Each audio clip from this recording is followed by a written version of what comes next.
Welcome back to CBC, welcome back to Chelsea Bola Channel. Apa kabar semua?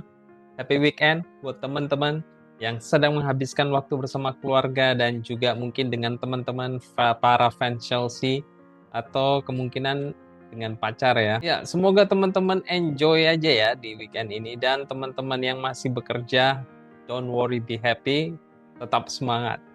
Oke, sebelum ke topik pembahasan, CBC terlebih dahulu mau menyampaikan apresiasi yang setinggi-tingginya buat teman-teman yang sudah setia menonton channel CBC ini. Dan jangan lupa bantu support channel CBC ini dengan subscribe dan like dari video ini agar channel CBC ini terus berkembang, memberikan update informasi seputar Chelsea Football Club. Di episode sebelumnya kita telah membahas post-match dari Chelsea melawan klub Amerika. Buat teman-teman yang kemarin nungguin video dari CBC dan bertanya-tanya kenapa tidak ada video ya kemarin. Nah, jadi gini, kemarin tuh saya sudah mau take video ya malam-malam. Setelah menunggu dan tidak ada terlalu aktivitas atau hal banyak yang terjadi terkait Chelsea. Nah, ternyata malam-malam ini ada update informasi yang sangat hot dari Conor Gallagher. Jadi saya harus menunda upload video yang kemarin dan baru kesampaian nih kita mengupload video saat ini ya. Jadi supaya teman-teman CBC ini mendapatkan berita terupdate dari Chelsea Football Club. Oke, di episode ke-13 ini tentu kita akan membahas hot news terkait kondisi tragis ya dari Conor Gallagher yang terupdate. Let's get started.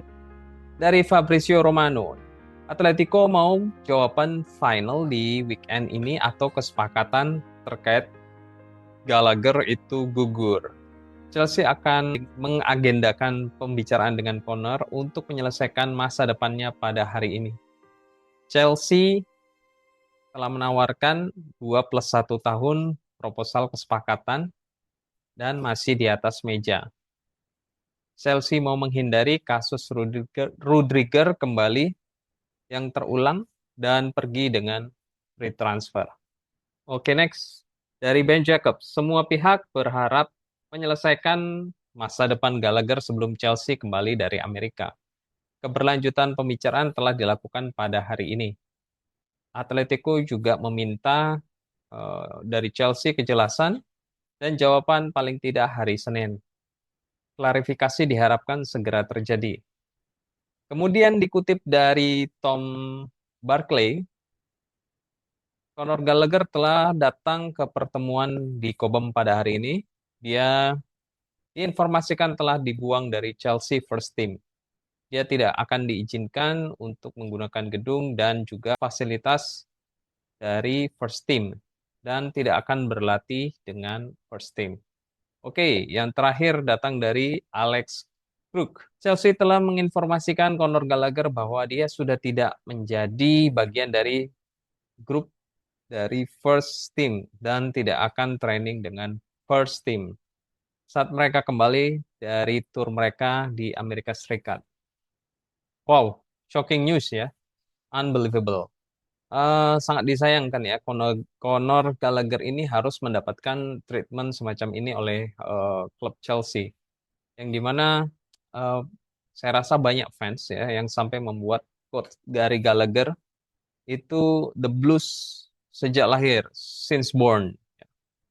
Well, gini, sebelum kita melompat dan menghakimi ya terkait kondisi Gallagher ini, CBC mau teman-teman flashback ya, flashback terlebih dahulu bagaimana awal mula cerita keruwetan transfer dari Conor Gallagher.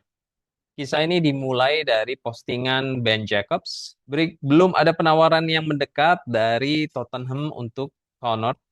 Conor diketahui membuat Spurs sesaat tertarik, namun dapat dimengerti bahwa posisi midfielder bukan merupakan posisi prioritas untuk diperkuat. Spurs mengharapkan dan Chelsea lebih mengharapkan Gallagher bergabung dengan Atletico karena bukan merupakan rival di Premier League ya. Gallagher saat ini belum menentukan pilihan. Oke, next dikutip dari Alex Krug. Conor Gallagher masih membuka peluang menandatangani kontrak panjang yang baru dengan Chelsea sebagai pemain tengah Chelsea. Gallagher terlihat di Cobham training di training ground pagi ini. Hmm, oke. Kali ini datang dari Fabrizio Romano. Atletico sedang menunggu keputusan Conor. Diharapkan mendapat klarifikasi akhir minggu ini. Masih belum ada lampu hijau dari pemain saat ini. Namun pembicaraan masih berlanjut. Chelsea pun menunggu sebagaimana telah menyetujui dengan Atletico sebesar 40 juta euro.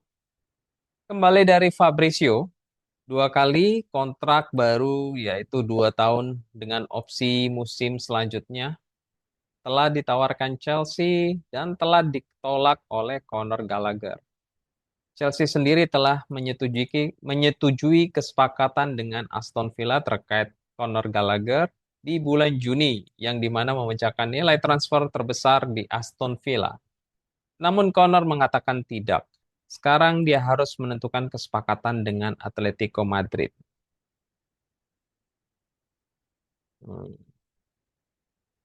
Oh, jadi Chelsea ini ternyata sudah memberikan kesempatan 2 kali ya, perpanjangan transfer. Bahkan di isu terakhir ini sudah 3 kali proposal untuk perpanjangan kontrak. Meskipun kontraknya durasinya itu hanya 2 sampai +1. Ya, ya benar sih, cuma 2 tahun ya. Seperti tidak serius untuk kontrak masa panjang seperti pemain lain ya. Seperti Enzo dan Caicedo yang 7 sampai 8 tahun. Sehingga Conor ini mungkin merasa tidak serius ini Chelsea dan tidak melihat Conor akan masuk dalam rencana jangka panjang dari Chelsea. Ternyata juga ya, Aston Villa ini sebelumnya juga mau menebus Conor dengan memecahkan transfer di klub mereka sendiri ya. Dengan memecahkan transfer rekor di klubnya. Kalau kita lihat mereka mereka itu pengeluaran terbesar musim lalu itu adalah membeli Moussa Diaby dari Bayer Leverkusen sebesar 52 juta. Eh, berarti Aston Villa ini kemungkinan menebus Connor sekitar 53 sampai 55 euro ya. Wow. Oke, jadi gini, Conor Gallagher kalau mendengarkan video ini, please listen mate. Sepak bola itu adalah bisnis ya. Kita tahu bahwa Anda itu cinta Chelsea yang sejak kecil sehingga masuk ke akademi. Dan kita sangat merespek Anda sebagai vice captain dari Chelsea di musim lalu. Tapi perlu diingat ya, saat ini Chelsea itu punya 4 ya dari midfielder yaitu Enzo, Caicedo, Desbury Hall dan Lavia. Bahkan Palmer pun itu bisa bermain di central midfielder.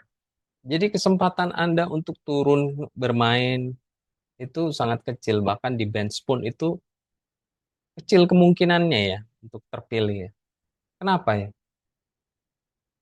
Karena kita sebenarnya ini dan manajemen Chelsea sudah melihat kita telah memberikan kesempatan untuk Corner ini reguler tampil setiap minggunya mungkin bahkan 99% itu menjadi starter di bawah Pochettino. Sehingga kita tahu kualitas Anda ya. Di mana itu stuck dan tidak berkembang di situ-situ aja. Berbanding terbalik dibanding dengan teammates yang lain yang jarang turun tapi begitu masuk itu memberikan impact yang luar biasa dalam permainan. Ya, jangan sampai nasib Anda ini seperti Malang Sar di musim lalu yang tidak mendapatkan nomor punggung dan bermain dengan skuad U21. Sebagai pemain, saya respect. Ya, please ambil kesempatan di Atletico untuk bermain di Champions League. Ini kesempatan besar ya, untuk berkembang di bawah style permainan pressing dan energik dari Simeone. Dan pasti akan mengisi first team. Ya. Please, for your own good, mate. Jangan bernasib Malang seperti Hakim Malang Sarr, Hakim Ziyech, kemudian Kepa atau bahkan Lukaku ya.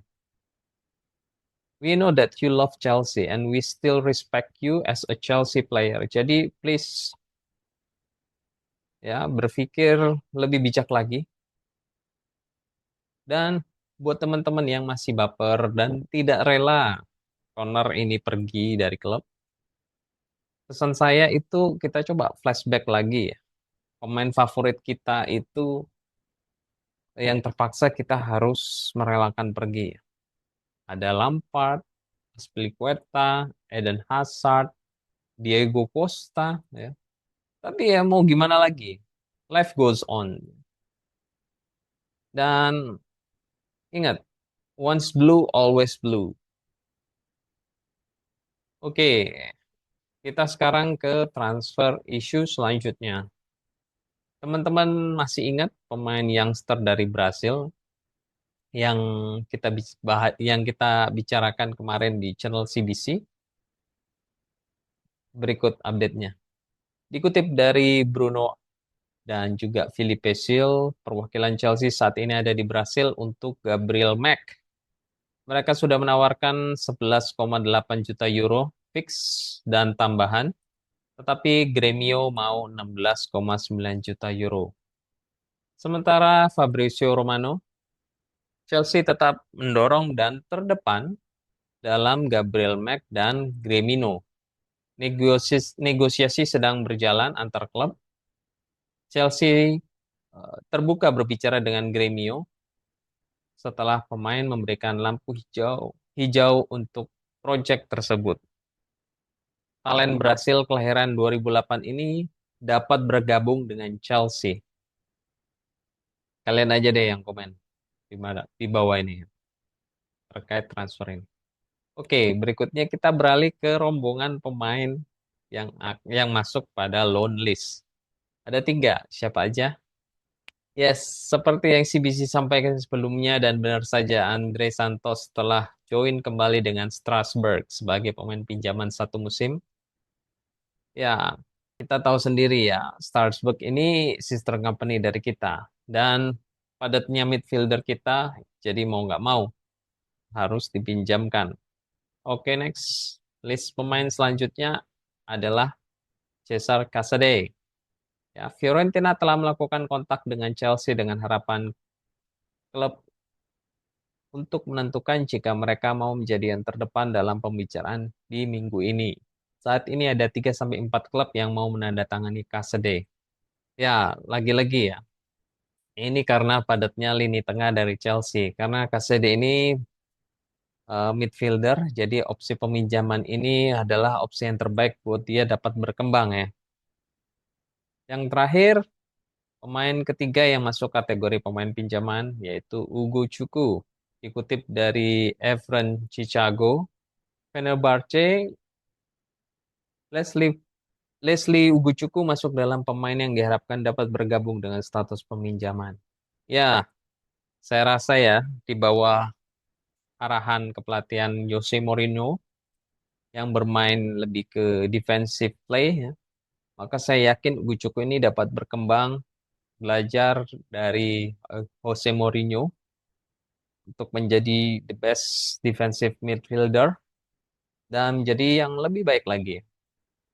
Oke, kita tinggalkan sejenak rumor transfer dan kita masuk pada pembahasan seputar Chelsea Football Club. Yang pertama kita bahas mulai dari main kontroversial kita Enzo Fernandez.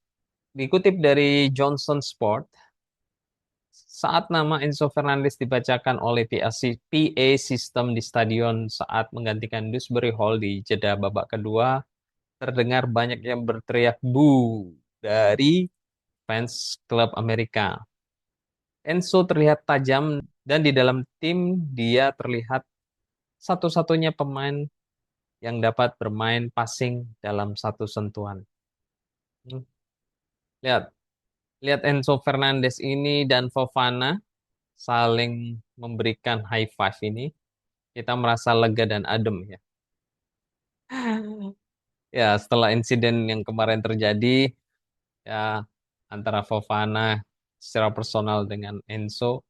Ya, thanks God, it's over ya. Semoga badai kekilafan dari Enzo ini dapat segera berlalu. Enzo Maresca pun ikut berkomentar. Anda dapat lihat dia sedikit ketinggalan di belakang di dalam kondisi fisik. Dan dia terlihat sedikit lambat, tapi dia kan baru saja berlatih 1 sampai 2 kali sesi. Tidak lebih dari itu. Hari ini 45 menit diberikan untuk dia untuk mendapatkan sesi lainnya. Oke, selanjutnya kita beralih ke komentar Enzo Maresca yang dikutip oleh Ben Jacobs setelah pertandingan yang kemarin. Saya sangat senang. Bagi kita, hasil pertandingan selalu hal yang penting karena kita adalah Chelsea. Tapi hal yang utama adalah menganalisa performance. Dalam pengamatan saya, dari pertandingan melawan Wrexham, Celtic, dan hari ini melawan klub Amerika, kita harus terus melanjutkan peningkatan. Apa yang saya tidak suka dari pertandingan melawan Celtic adalah kita memasang very high defensive line di saat bersamaan, tidak ada pressure pada bola, dan hal ini merupakan bunuh diri. Kamu tidak dapat melakukan hal tersebut. Yes, 100% agree, Coach. Hal ini kita sudah bahas di video kemarin di channel CBC dalam post-match melawan Celtic, di mana kita mengkritik high defensive line dan zonal marking yang diterapkan. Ya, jadi saya pikir Maresca ini sendiri menerapkan cara bermain demikian. Makanya saya lihat para pemain ini seperti ragu-ragu dalam melakukan pressing saat terkena serangan. Ternyata kali ini kita sudah langsung mendapatkan klarifikasi langsung dari Maresca bahwa hal ini merupakan bukan instruksi dari dirinya. Well, berarti ini mungkin loh ya, miskomunikasi antara pemain dalam mengimplementasikan taktik dari Maresca itu sendiri. Kemudian di balik kemenangan 3-0 ya, ternyata ada insiden nih guys, terkait penalti yang dikutip oleh Bobby Vincent FL. Maresca dalam siapa yang mengambil penalti. Saya telah menentukan dan ini adalah alasan untuk yang pertama Christo Nkunku mengambil penalti dan Noni adalah yang mendekat untuk mengambil penalti tersebut. Tetapi saya bilang ke Tosin untuk memberitahukan ke Noni bahwa Christo harus mengambil penalti tersebut. Saya adalah orang yang berhak menentukan siapa yang mengambil penalti, bukan para pemain. Masih terkait penalti. Enzo Maresca berbicara, sudah pasti saat Cole Palmer kembali, berdasarkan performance musim lalu, dan saya mengetahui Cole sangat bagus. Tentu saja dia akan menjadi pilihan utama. Tetapi karena Cole tidak ada di sini, maka kita menentukan pemain lain. Dan Christo adalah yang terpilih. Ya memang entah mengapa ya. Saya ini dari musim lalu ini kurang begitu cocok melihat Madueke. Entah gimana ya saya lihat. Karena soalnya cenderung egois dan sering sekali memaksa cutting inside. Dan dribbling bola itu sampai kehilangan kendali. Sehingga sampai out. Dan saat sudut sempit pun memaksa untuk shooting. Sehingga seringkali nih, tendangannya itu melebar. Dan benar saja ya. 2 kali dia terlibat rebutan penalti. Jadi secara karakter ya, saya tidak impress sama sekali dengan orang ini. Kemarin sudah kejadian dan sekarang kejadian lagi.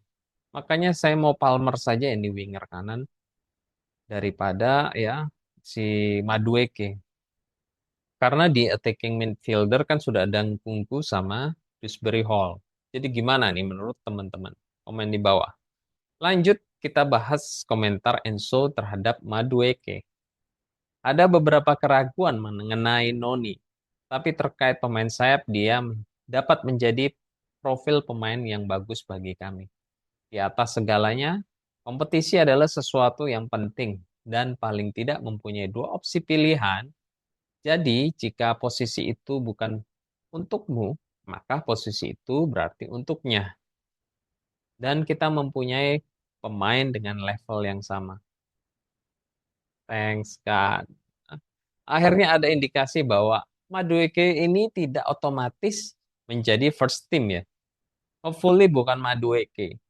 Saya malah berharap Angelo Gabriel ini lebih mendapatkan kesempatan. Di samping tentunya pilihan utama adalah Cole Palmer. Kemudian Enzo juga membahas terkait Chelsea di musim lalu ya. Dikutip oleh Johnson Sport, saya menonton banyak sekali pertandingan Chelsea dan saya hampir tidak pernah melihat man-to-man high pressing. Mereka selalu menunggu sebentar. Sejak kita memulai, kita sudah menentukan untuk bermain man-to-man. Karena itu jalan kita untuk menjadi agresif dan menciptakan kesempatan yang besar. Oke, mari kita lihat pendapat Enzo Maresca terhadap man of the match kita yang kemarin.